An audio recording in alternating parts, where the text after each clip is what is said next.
Page 25, Will-o'-the-Wisp.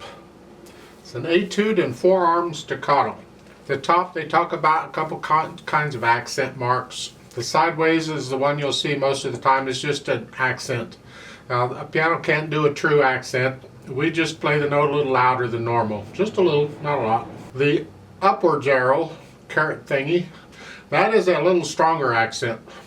That means it's a bigger accent than the other accent, but it's not the strongest accent there is. Some people will just say, well, this is the same as that FS or SF thing, that's sforzando.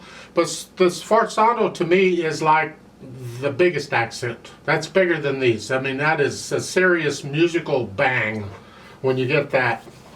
But these two accents, you got an accent and a little bigger accent. You know, we have different variations. I can't tell you exactly what level these are because it's a felt thing.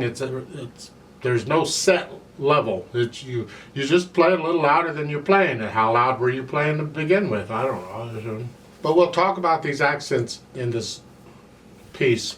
It's really the forearm staccato that we're after, and the staccato, you know what that is. The forearm, this part of the arm, where you're hinging at the elbow and you're actually using the whole arm. This type of staccato is typically used when you need play really loud, or because you got to use bigger muscles to play loud, and so you use the forearm. Otherwise, we'd use wrist staccato for it, for the softer parts. So I don't recommend you use forearm staccato through this whole thing. I recommend you use it on the loud parts and use wrist staccato on the soft parts. So let's talk about this. Common timer 4/4 times got one flat. We're in the key of F major. Still do my scale video on F major and D minor. Those two scales, 2 octaves up and down.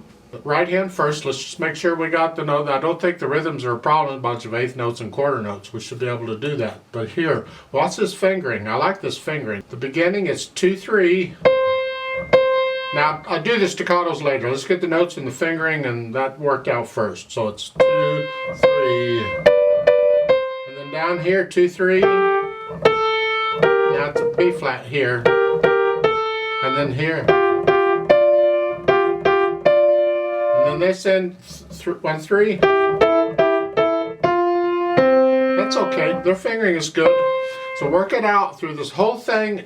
Follow their fingering, it's fine. Left hand, same thing. Treble clef now on both steps, so you're up here. Down here. Down here. B natural. And then here. And if that doesn't work for you, use second finger if your hand's big enough. Otherwise, use thumb. So work out the left hand. Make sure you got them. Try putting the hands together. We're here. Watch the fingering.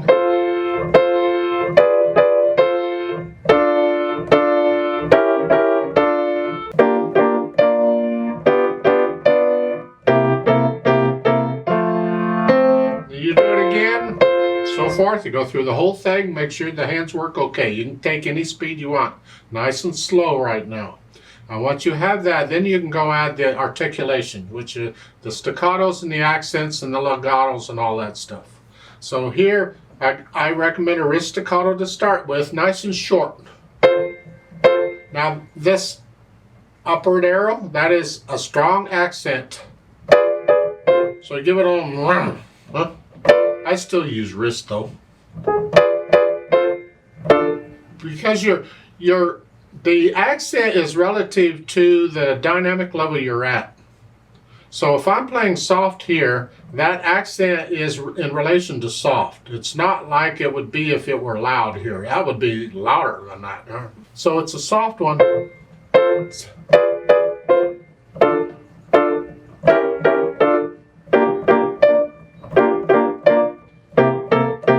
Now we get just a regular accent. And that's just for the F, not the left hand. So just a little extra. And you stay soft until the third measure of the second line. Now we're loud. Now you use the forearm thing.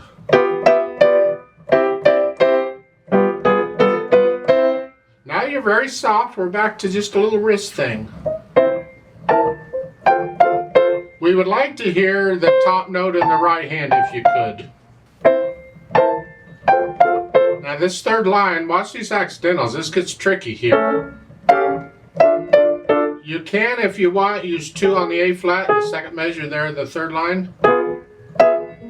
Then thumb. And then again 2 on the B flat if you need to. Remember, this is all very soft. So, well, it will be very soft when I get there, but this is just a light wrist staccato. That's a little more, it's an accent.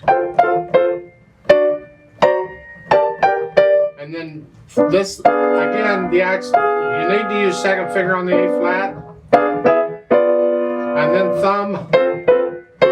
Watch the accent, the F sharp in the left hand. Now legato. But you see the staccato marks in the F and the E? You gotta hold the C down. That's portato. You just separate them.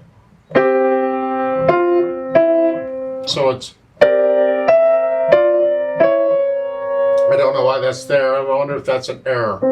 Maybe they meant portato in both hands. To me that makes more sense because you're going back into staccato here. Type thing, very soft. And then in the last line, it's here. Staccato.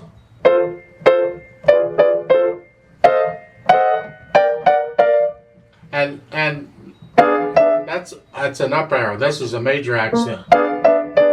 You can, if you need to, use forearm on. I think wrist will do it though.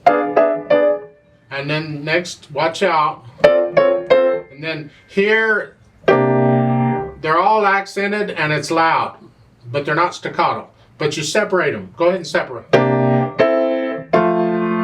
You see, it's an interpretive style that a lot of people will use when you have accented notes one after another. They will separate them. It brings out the accent a little more, rather than playing them legato. That just sounds more like just loud. Is all. Then we have the dynamics, which I sort of already added. It's soft. That's the top note of the right hand. Everything else is very soft. But that accent is a major accent.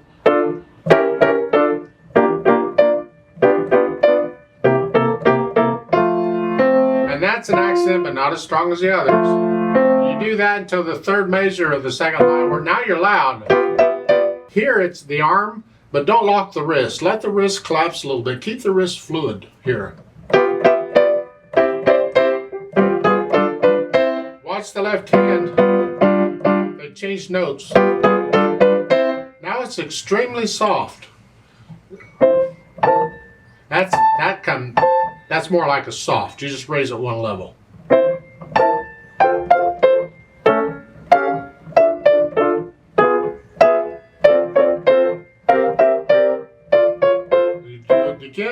So forth, and then the last 2 lines down. You have a un poco retardado. Just slow down a little bit there.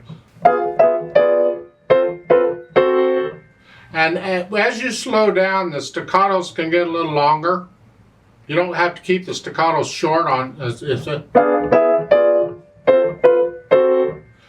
legato. And I think I would do portato on both hands, even though it's not written for the right hand. To me, I think that's an error. And then all tempo means resume whatever speed you were doing. Very soft.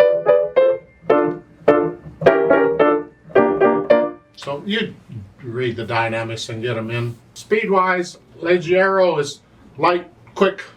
Have fun with it, but control it. How fast can you be accurate with all this?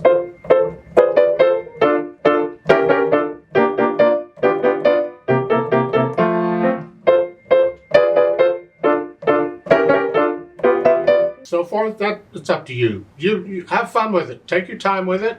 You'll probably find recordings of this somewhere, I don't know, but I would prefer you really tackle it on your own, just with the music and what you understand about it before you go listen to somebody else play it.